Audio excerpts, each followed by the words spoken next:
Welcome to another All Aussie Adventure. So today we're in the shed. Behind me, we have the plane I've been building for the last 2 years. This guy's taken up about 4,000 hours of my life trying to get it done. Very passionate about aviation though. I love flying outside of dirt bikes.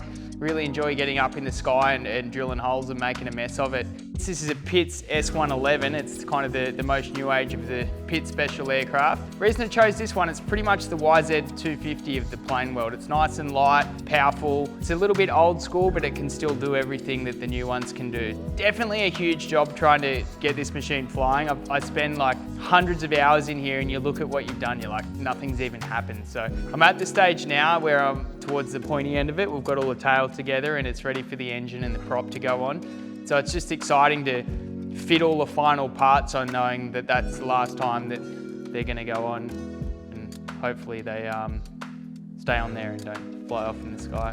So the whole fuselage of the Pitts is constructed out of chrome moly. It's all different tubes welded together, lots of sheet metal, which is super thin, talking like 25 thou, so under 1/2 mil. Such a punish TIG welding it all together, and everything's got to be perfect because you don't want it to fly in a million pieces and roll up into a little ball. So that was the first challenge of the whole thing. The wings are actually made out of wood. So it's called spruce, the wood. It's just a high grade wood, and they're all glued together, the ribs, leading edges glued on the back, and just pretty much follow plans when you're building that. There's the drawings and everything where you got to cut it to the angles, everything's got to join and try and make everything line up.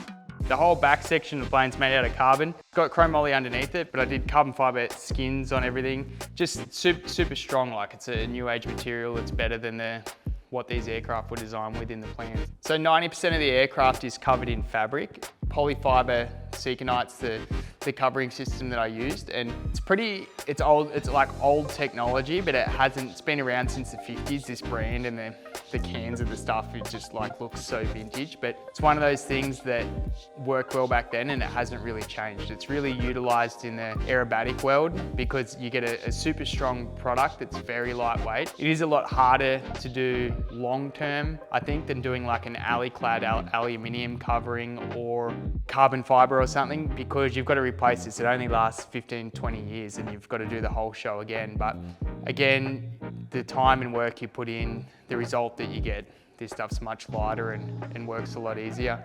Doing the fabric on the wings took me about 300 hours to do the fabric, and it's just so, like you can see here, the individual stitches on everything you got to stitch through and glue it and iron it to heat it to stretch it out, and just takes a lot more patience than what I first thought I had. Typically not a very patient guy at all, so this whole go flat out and absolutely everything, but I'm doing my best.